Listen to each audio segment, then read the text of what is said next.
हाय दोस्तों, नमस्कार। मैं Mukesh Joshi business development institute से आप सभी का हार्दिक स्वागत करता हूं। हर सोमवार को एक वीडियो लेके आपके बीच में उपस्थित होता हूं। अलग अलग सब्जेक्ट होते हैं, अलग अलग टॉपिक होते हैं।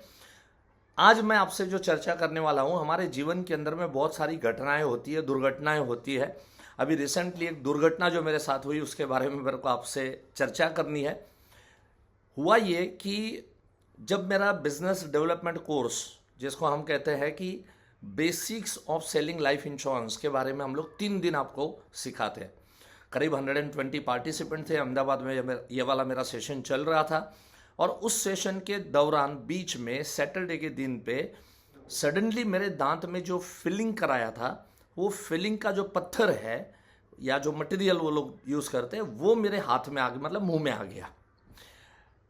और बातें करते करते क्या है कि वो पत्थर को निकाला और मैंने वहाँ पर साइड पे छोड़ दिया। वापस जब आया बॉम्बे, तो मेरा जो रूटीन डेंटिस्ट है, जो रेगुलर डेंटिस्ट है, जैसे हर कस्टमर ने एक पर्टिकुलर एजेंट के साथ में डील करना चाहिए, राइट। सो वैसे हम लोग भी डॉक्टर भी वैसे ही होते हैं कि हमारे डेंटिस्ट कोई फिक्स होते हैं, हमारे कोई एमबीबीएस डॉक्टर है वो फिक्स होते हैं, हमारे एमडी डॉक्टर होते हैं वो कुछ फिक्स होते हैं। सो इस तरीके से जो अपना डेंटिस्ट है, तो उसको मैंने जब फ़ोन किया तो उनके अपॉइंटमेंट्स थे नहीं। 4 दिन के बाद अपॉइंटमेंट मिल रहा था। अब जो फिलिंग था, मतलब उसमें कुछ भी खाना खाओ तो उसके अंदर में घुस जाता था। तो सोचा चलो फिलिंग ही कराना है तो किसी भी डॉक्टर के पास चले जाते हैं। तो बगल में एक डेंटिस्ट था, उसके पास मैं चला गया। अब उस डॉक्टर ने जिस हिसाब से ट्रीटमेंट किया, मतलब वो मुझे जिंदा इंसान समझ ही नहीं रहा था। जिस हिसाब से उसने मशीन लेके जो घिसाई की, जो पिटाई की, जो खर खुर खीर, और मैं यहाँ पे हाथ दबाए जा रहा हूँ मेरे, और दर्द को सहन कर रहा हूँ, और उसको कोई पड़ी नहीं है। वो समझ ही नहीं रहा था कि ये कोई जिंदा इंसान है। And the way he has treated, मैं आपको बयां नहीं कर सकता। मुझे घर पे आने के बाद में मुझे एंटीबायोटिक लेना पड़ा। और उसने इतना, मतलब अब शुरुआत हुई तो क्या है, मैं जनरली ट्रस्ट कर लेता हूँ किसी के भी ऊपर। तो उसने मुझे कहा कि बगल वाला जो दांत है आपका, जो उसको थोड़ा घिसना पड़ेगा ना, ये करना पड़ेगा ना, इसके ऊपर कैप चढ़ाऊंगा तो वो कैप जो है वो सपोर्ट देगी ना, तो 2 कैप होगा ना, ये होगा ना। तो उस हिसाब से वो जो कर रहा था, एसी में बैठा था लेकिन मेरे पसीने छूट गए। जब बाहर निकले तो उसने सब ड्रॉ करके दिखाया, बोले ये आपका दांत ऐसा हो गया ना, ये हो गया ना, इसमें ये करेंगे ना, वो हुआ ना, अभी इसका कैप लगाना है ना, कैप कौन से वाले चाहिए आप बताइए, वो सिरेमिक है, फलाने हैं, डिकने हैं। सो इस तरह से वो मुझे सब दिखा रहा है। मेरा दिमाग कुछ और चल रहा है। मैंने उसको कहा, डॉक्टर साहब ये एक काम करता हूँ, आपका जो मेनू कार्ड है ना, तो वो मेनू कार्ड का मैं फ़ोटो खींच लेता हूँ और मैं आपको कल बताता हूँ। बोले कल का 10:30 बजे का अपॉइंटमेंट रख लेते हैं। मैंने कहा चलो ठीक है, रख लो, कोई बात नहीं है। और मैं वहाँ से निकला। घर पे आने के बाद घंटे 2 घंटे के बाद मुझे एंटीबायोटिक या पेन किलर, एंटीबायोटिक तो नहीं ली बट पेन किलर मुझे लेनी पड़ी, इतना दर्द हो रहा था। उसके बाद मैंने मेरे डेंटिस्ट को फ़ोन किया और मैंने कहा भाई मेरी बहुत हालत ख़राब हुई है और इमरजेंसी में ले लो, आपका रेगुलर कस्टमर हूँ मैं। क्या हो गया मुकेश भाई सडनली एकदम? मैंने कहा सर आज मुझे आना पड़ेगा आपके पास में। और मैं रात को, दोपहर में ये किया, रात को फिर से मेरे जो डेंटिस्ट हैं उनके पास में चला गया और उनको सारी बात मैंने बताई। मैंने कहा ऐसा ऐसा हो गया, आपने तो 4 दिन बाद बोला और थोड़ा सा काम था तो मुझे लगा चलो मैं चला जाता हूँ, लेकिन जिस हिसाब से उसने घिसाई की, पिटाई की, और जिस हिसाब से दर्द का मारा जो चीख निकल रही थी। दोस्तों, जो मेरा रेगुलर डॉक्टर है, आज मुझे मालूम है कि जो विजडम टूथ आता है ना, वो कई बार आपको जब नड़ता है, आपको तकलीफ देता है, तो उसको निकालना था। और वो करीब मैं कह सकता हूँ इतनी साइज़ का अंदर से उसके रूट्स थे, और वो ये डॉक्टर ने निकाले थे। नो डाउट एनेस्थेसिया तो देना ही पड़ेगा, एक छोटी सी सर्जरी टाइप ही हुआ, बट उसमें भी मुझे इतना पेन कभी नहीं हुआ। इसके अलावा ये जो फीलिंग उसने की थी उसी ने की थी, वो मेरे रेगुलर डेंटिस्ट ने, उसमें भी कभी कोई दिक्कत नहीं आई। कभी मुझे ऐसा एहसास नहीं होने दिया। देखो, मैं यहाँ पर दो तीन बातें मैं आपके बीच में रखना चाहता हूँ। पहली बात तो मैं ये रखना चाहता हूँ कि जब तक हमको किसी और का अनुभव नहीं होता है ना, तब तक हमको पहले वाले की कदर नहीं होती है, राइट। सो अनुभव मुझे हुआ, बाप रे इस तरह के भी डेंटिस्ट होते हैं, तब मुझे वो मेरे वाले डॉक्टर का मुझे समझ में आया। Otherwise I was taken for granted, ठीक है सभी डेंटिस्ट ऐसे ही होंगे। लेकिन जब इसके पास गया तो मुझे पता चला कि ये आदमी कितना परफेक्ट है, कितना वो बीच बीच में इसको मैं पूछे जा रहा हूँ मैं, कि और कितना टाइम, वो चुपचाप वो घिसाई कर रहा है, पिटाई कर रहा है, मैं इशारे कर रहा हूँ, उसको कुछ पता ही नहीं, उसको लग रहा था जैसे डेड बॉडी पड़ी है, बस अपना काम करो, बस बात खत्म, है ना। जैसे कोई मरा हुआ इंसान के साथ में दांतों के अंदर में घिसाई पिटाई चल रही है।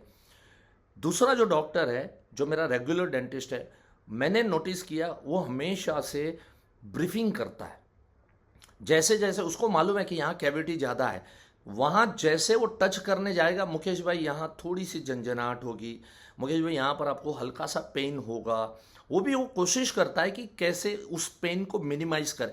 कहने का मतलब है वो मेरे पेन को समझ के काम कर रहा था, और इसको कोई पड़ी नहीं थी, इसको सिर्फ अपने काम की पड़ी थी। मोरल ऑफ द स्टोरी दोस्तों ये है कि जब हम किसी के सामने सेल करने के लिए बैठते हैं, जब हम किसी के सामने हम पॉलिसी बेचने के लिए बैठते हैं, उस समय हमें महसूस करना होगा कि सामने वाला व्यक्ति इंसान है, जीवित इंसान है, उसके दिल में भी, उसके शरीर में भी दिल धड़कता है। कुछ भी बातें करने से पहले हमें सोच समझ के शब्दों का प्रयोग करना चाहिए।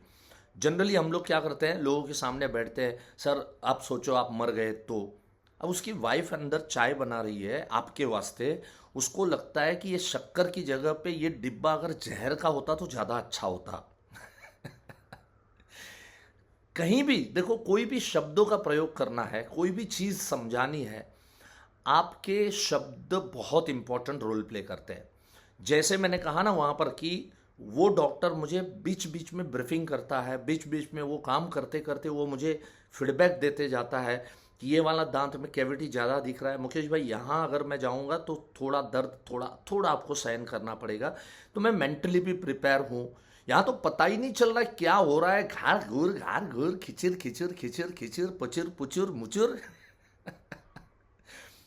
सत्यानाश कर दिया वे। आज उसका फ़ोन आया, और फ़ोन करके वो मुझे बोल रहा है, 10:30 बजे की अपॉइंटमेंट थी, तो पहले उसकी असिस्टेंट ने फ़ोन किया, तो मैंने उसको तो टाल दिया। उसका पहले मैसेज था, मैंने उसमें लिखा नो, कि 10:30 बजे सर आप आ रहे हो, मैंने लिखा नो। उसके बाद में वो लेडी का फिर फ़ोन आया, सर क्या हो गया। मैंने कहा यार तुम्हारे डॉक्टर है ना बड़े गजब के, उनका हाथ नहीं है, उनका हथौड़ा है। उन्होंने फिल्मों में काम करना चाहिए, है ना, वो जैसे सन्नी देओल बोलते हैं ना, ये हाथ नहीं, ये 2.5 किलो का हाथ अगर किसके ऊपर पड़ जाए तो वो उठ जाएगा।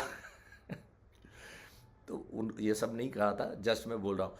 कहने का मतलब है कि ये जो हाथ है वो उनका बहुत हार्ड है, मुझे नहीं जमेगा, आई एम सॉरी।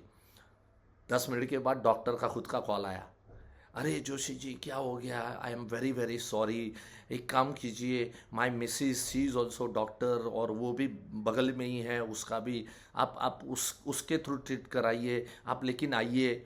मैंने कहा नहीं sir thank you so much, है ना, जो है, और ठीक है, मैंने कहा मुझे आपसे कोई एतराज़ नहीं है, बट आपका हाथ मुझे जमा नहीं, बस प्रॉब्लम और कुछ नहीं था। क्या कहना पड़ेगा ना, जो फीडबैक है वो तो उनको देना पड़ेगा। और दोस्तों, हम जब किसी के सामने बैठे हैं तो सामने वाला व्यक्ति के दिल को, उसके इमोशंस को सोच के समझ के हमें बातें करनी पड़ेगी। उसको क्या बीत रही है वो हमको समझ में आना चाहिए। हम गए हैं और बस अपना प्रेजेंटेशन खोल के बैठ गए, और बस ऐसा है ना वैसा है ना, सर आप मर जाओगे तो इतना मिलेगा ना उतना मिलेगा ना। There should be some emotions whenever you talk about all this things, right. आपका कान ऐसे जाना चाहिए, I am really sorry to say, sir मुझे बोलना अच्छा नहीं लग रहा है, लेकिन ईश्वर ना करे सर, अगर आपके साथ कोई अनहोनी हो जाती है तो उस समय आपने सोचा कभी कि हमारे परिवार का क्या होगा, हमारी बीवी का, बच्चों का क्या होगा? सर आपने बीमा कितने का ले रखा है? सर 3 लाख का बीमा ले रखा है। आप सोचिए 3 लाख के इंश्योरेंस में क्या होगा। ये 3 लाख का इंश्योरेंस का मतलब क्या होता है मालूम है सर? ईश्वर ना करे हम सुबह में गए और वापस नहीं आए तो हम अपनी वाइफ को ज़िंदगी चलाने की, लाइफ चलाने के लिए हम कितने पैसों की व्यवस्था करके जा रहे हैं सर? क्या होगा ये 3 लाख रुपए से? चलो सर एक काम करता हूँ, आपने 3 लाख का बीमा लिया ना और आप सोच रहे हो ना कि 3 लाख का इंश्योरेंस बहुत है। एक काम करेंगे सर, मैं आपको 3 लाख रुपए कैश नकद अभी के अभी दे रहा हूँ। भविष्य में आपको कुछ नहीं कमाना, और कमाया हुआ अगर कमाया तो वो सारा पैसा मैं लेके जाऊंगा। अगर ऐसी कंडीशन है तो क्या आप 3 लाख में पूरी जिंदगी, आपके 2 छोटे छोटे बच्चों को बड़ा करना है, पढ़ाना है, लिखाना है, हर महीने का घर का खर्चा आपको देना है, क्या 3 लाख में सब व्यवस्था हो जाएगी? नहीं हो जाएगी ना सर। तो ज़रा सोचिए सर ये कितना होना चाहिए। तो ऐसे अगर हम किसी के सामने बात करें, देखो दोस्तों मार्च का एक आखिरी हफ्ता बाकी है और इस हफ्ते के अंदर में मुझे लग रहा है इतनी भी चीज़ आपने समझ ली और अच्छे से लोगों के सामने प्रेजेंट की, आपका काम कम से कम दुगना हो जाएगा।